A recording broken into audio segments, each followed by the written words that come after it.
Henry Barclough wrote the music and the text to our hymn Ivory Palaces. He was born in England, and he actually studied music as a child, but later worked as an insurance claims adjuster and then secretary in the English Parliament. However, in 1914, he was able to meet and then join up with Reverend J. Wilbur Chapman, a Presbyterian evangelist from the United States. With Dr. Chapman was Charles M. Alexander, who was a song director for his evangelical tours, for lack of a better word. Barclough did go back with Chapman and Alexander when they returned to the United States. In 1915, a year after Barclough had joined up with Chapman and Alexander, Reverend Chapman preached a sermon on Psalm 45 at a conference in Montreat, North Carolina. As he was riding with the team that night, Barclough, at the time 24 years old, was struck with the message and the thoughts and everything that Reverend Chapman had pulled out of Psalm 45.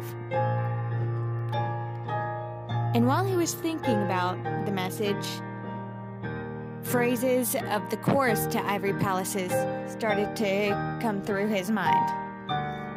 Now, they did stop at a little village store where Barclough was able to pen the chorus, the refrain, on a visitor's card that he had in his pocket.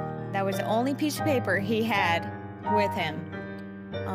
And I imagine it's like one of the visitor's cards that we have at my church, just something, your name, phone number, if they had one at the time, and just some information about the visitor. Once they returned to the hotel, he was able to work out and pen the first three stanzas, actually using Chapman's outline for the message. And after he was done with those first three stanzas and chorus, he was able to work out the music for it. And the very next morning, that hymn was first sung. A little while later, though, Chapman came up to Barclough, told him, "I think we could use a fourth verse. I mean, it's good as is, but I think to make it complete, we need a fourth verse that is about the second coming of Christ." And that's what Barclough did. It was first published in Alexander's Hymns, number 3, published later in 1915. And here's the outline.